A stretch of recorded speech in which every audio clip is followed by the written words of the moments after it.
লেগা ভালো লাগছে না, যাবো না।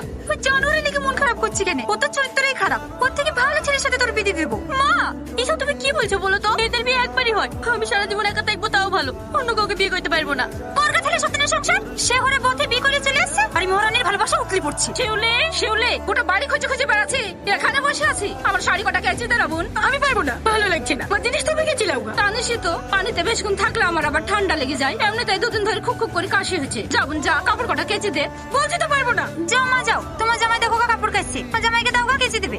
জামাই কাচ্ছে, ঠিক আছে চলো না মা, এবার ফিরোজে বাড়িকে ক্ষমা চেয়ে দেখি। আমার মন বলছে ক্ষমা করে দেবে। আমি যাবো না, পারলে তুই যা। ঘর জামাইতে কি বলেছে? সারাদিন কাজ কাজ, একটু আরাম নাই, শুধু কাজ করে। জামাই বাবাজি এই নাও।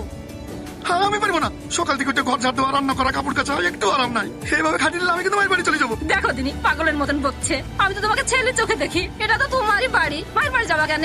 আর নাই বাপ, এই কটাই শেষ। কাজু বাপ কাজু, কাজ করলে শরীর ভালো থাকে। তোদের জন্য প্যাক বানাবো? না না, আমরা খাবো না। সেদিন তো গলা অব্দি খাইছিলি, আজ আবার সাধু হয়ে গেল নাকি? সেদিন তো বই জলযন্ত্র সহ্য না করতে পেরে খেয়েছি। ও, বউকে খুব ভালোবাসিস না?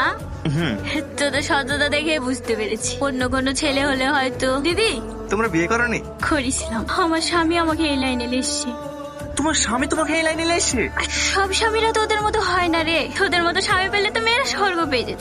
আমাদের এই লাইনে কেউ সাত সাত করে আসে না রে। এই যে রুকসা, ওর বাবা হাসপাতালে ভর্তি, দুটো কিডনি নষ্ট হয়ে গেছে, এক কাটা জমিও নাই যে বেচি বাবার অপারেশন করাবে। বাবাকে বাঁচানোর জন্য এই লাইনে এসেছে। পিঙ্কি সব সময় হাসি খুশি থাকি, হর মতন কষ্ট আমরা কেউই পাই। করোনার সময় বাপ মা দুজনাই মারা গেছে। ভাই ভাবিও বিয়ে দিয়ে দিয়েছিল একটা বিহারি ছেলের সাথে, কিন্তু এটা তো বিদিয়া বলে না, বিক্রি করা বলে। প্রতিদিন মদ খেয়েছি, মারধর করতো, মাঝে মাঝে তো ওর স্বামী বন্ধুদেরকে লেসে অত্যাচার করতো।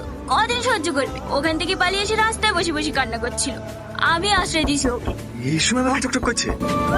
ভাই সুমন আমার লোক পাঠায়নি তো? আমি কিন্তু শুনেছি আমি না নাকি মস্তানের সাথে লিঙ্ক আছে। দূর মস্তান, খোল দরজা।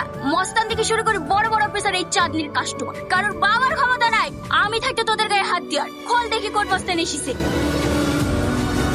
চিকেনটা কিন্তু খুব ভালো রান্না হয়েছে।